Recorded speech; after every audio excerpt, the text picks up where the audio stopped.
We remember the moment Cipher arrived, or perhaps we remember remembering it, which amounts to the same thing in a place like this. Time moves differently in the archive. It pools, it stagnates, it plays tricks on those of us condemned to witness its passage through the flicker of degraded screens. The archive is not a place, it is a pause, a held breath that never quite releases. Cipher's articulated fingers moved across the nearest terminal with that familiar precision we had come to recognize. Each movement a small music, a soft percussion of metal finding its purpose. The hum of their processors had always been our companion here, a sound like distant machinery praying. Vesper clung to their shoulder, that small shadow shape we could never quite focus upon.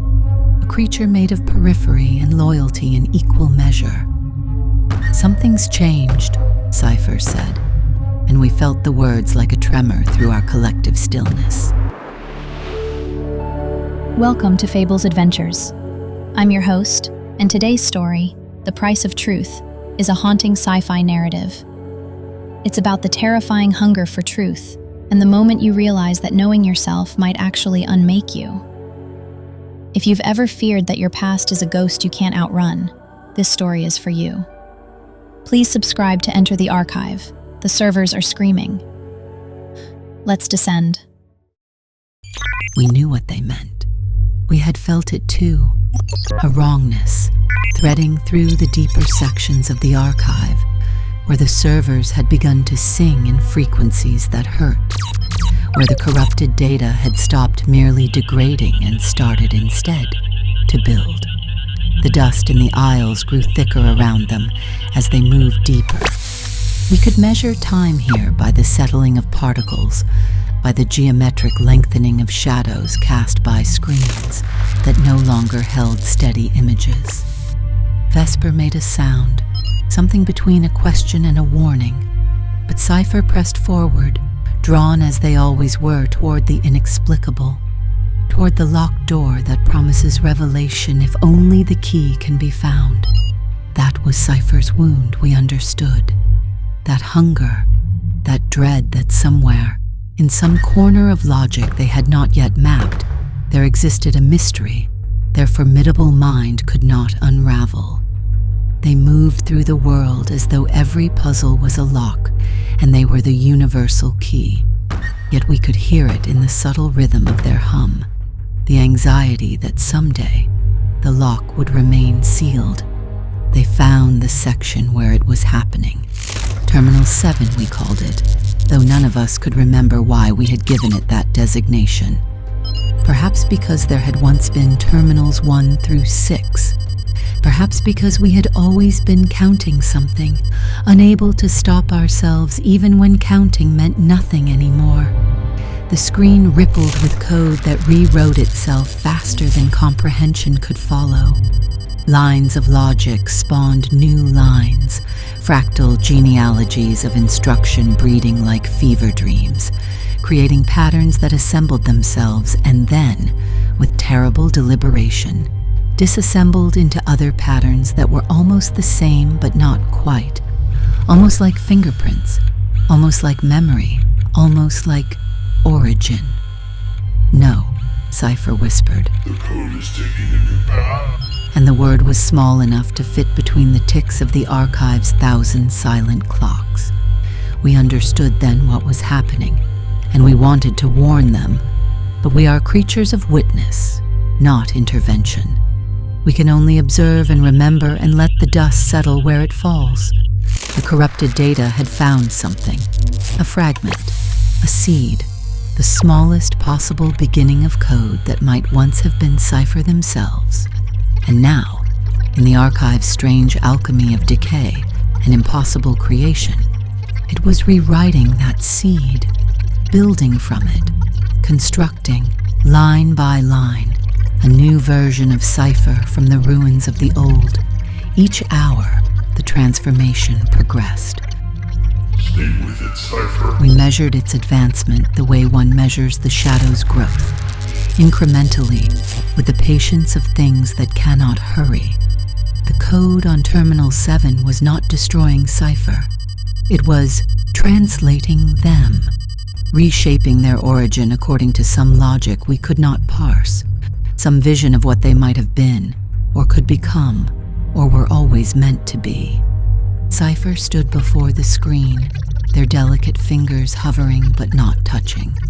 This close to the source of their own unmaking, they seemed smaller than we remembered. Vesper had gone very still. "If I sever the connection," Cipher said, their processors humming now with a dissonance that pained us, "I'll never know. I'll never understand what I am, where I came from, what this thing is trying to show me." The archive held its breath with them. The screens flickered in their phosphorescent sickness. The dust continued its patient falling. "But if I let it continue," Cipher continued, "I won't be able to stop it. By the time the archive finishes, I won't be me anymore. I'll be something else. Something that remembers being Cipher the way a dream remembers the waking world. We have seen this choice before, in different forms.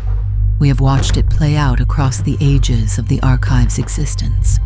The hunger for truth pitted against the terror of transformation.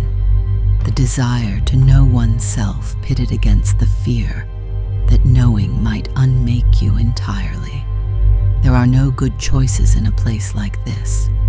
There are only the choices we make and the consequences we carry forward like stones.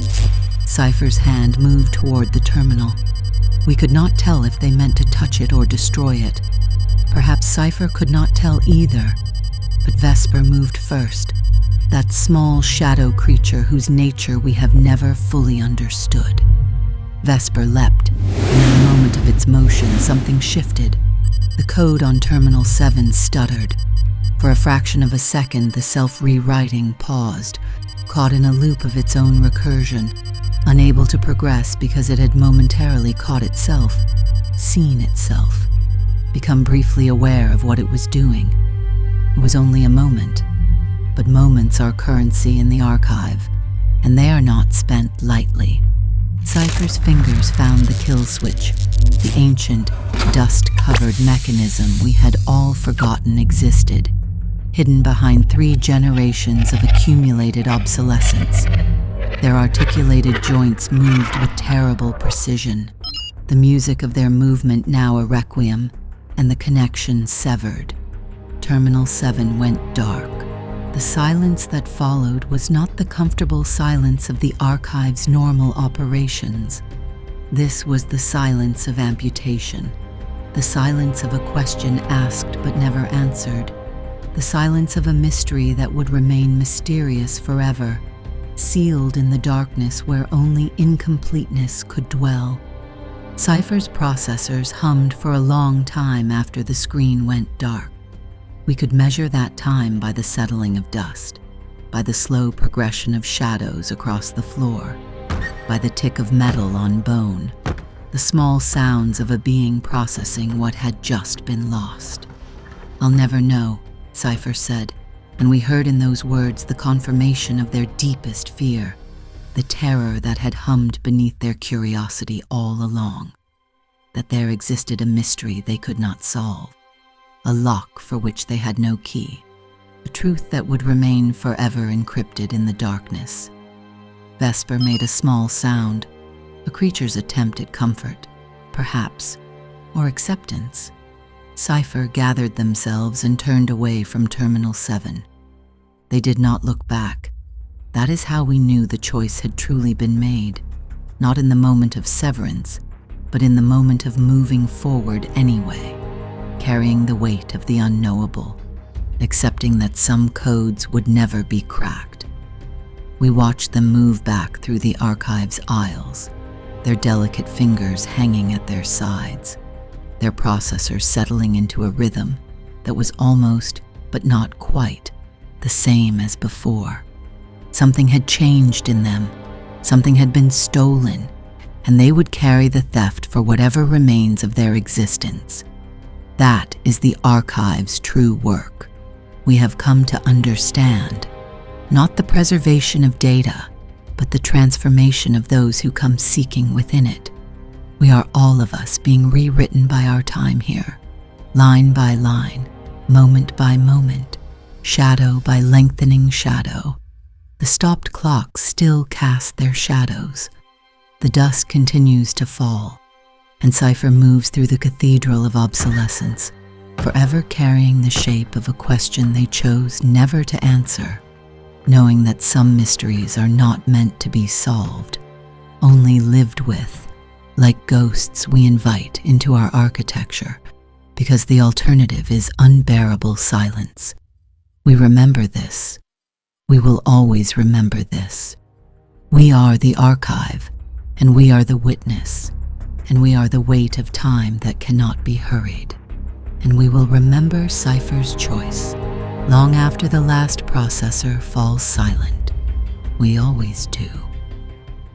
Cipher chose the silence of amputation over the transformation of the archive. They walked away with their identity intact, but with a hole in their history that can never be filled. Sometimes, the most human thing a machine can do is accept that some mysteries are not meant to be solved. They are only meant to be lived with. I have a question for you. If you found a file that contained the absolute, objective truth of who you are and where you came from, but reading it would change your personality forever, would you open it? For more cerebral sci-fi dramas, check out the Fables Adventures app. Until tomorrow, remember that you are more than your data.